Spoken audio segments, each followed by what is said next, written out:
सबैजनालाई। आज चाहिँ म सुतेकै छुइनँ किनकि टेन्सन पनि छ। मेरो हस्बेन्ड चाहिँ अफिसबाट आइपुग्नु भएको छैन नि त। अफिसबाट पनि त्यो होटलमा के उनीहरूको के प्रोग्राम रहेछ त्यसमा जानुभएको छ कि। अन्त अहिले टाइम हेर्नुहोस् न, यहाँ 1:17 मे, यो 19 मे चाहिँ अब अहिले सुरु भएको।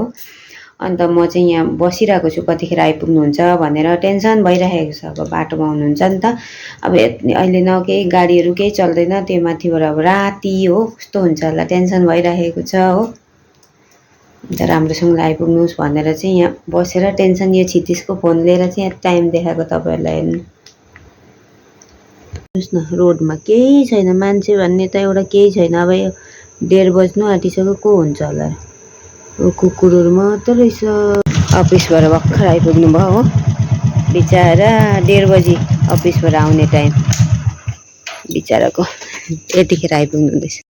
आएर रोडमा उभिरहेको छु हो, आइपुग्नु भयो। ब्याग स्याग रेनकोटहरू सबै लिएर चाहिँ आइपुग्नु भयो अफिसबाट भर्खर। यहीँ मेरो हातमै छ नि त चाबी चाहिँ, बिर्सिनु भएछ। यहाँ हेर्नु, यो प्रेरणाको लगाएको मैले, मलाई चाबी पनि दिनु हुँदैछ। यहीँ छु म पनि अब। गुड टुट टुट टुट टुट टुट टुट। बाइकलाई चाहिँ फेरि के भएछ उयो राख्नु हुँदैछ हो। अन्त यही हो, आइपुग्नु भयो, धन्यवाद। राम्रोसँगले आइपुग्नु भयो। टेन्सन हुन्छ नि त, राति हो होइन, यस्तो 1:30 बजीतिर चाहिँ घरमा आइपुग्दा कति टेन्सन हुन्छ भन्नुहोस् त तपाईँहरू सबै। डगीहरू पनि मलाई पहिचान्ने के चिन्दैछ यहाँ, अब चिन्छ नि त यहाँको कुकुरहरू। अर्को ठाउँमा नि मलाई अघि टोकेर कोप्राएर सबै गर्थ्यो बिचरा, घरको छेउको भनेर यहाँनिर कता कता जाँदैछ तिनीहरू पनि। अन्त अब यही हो।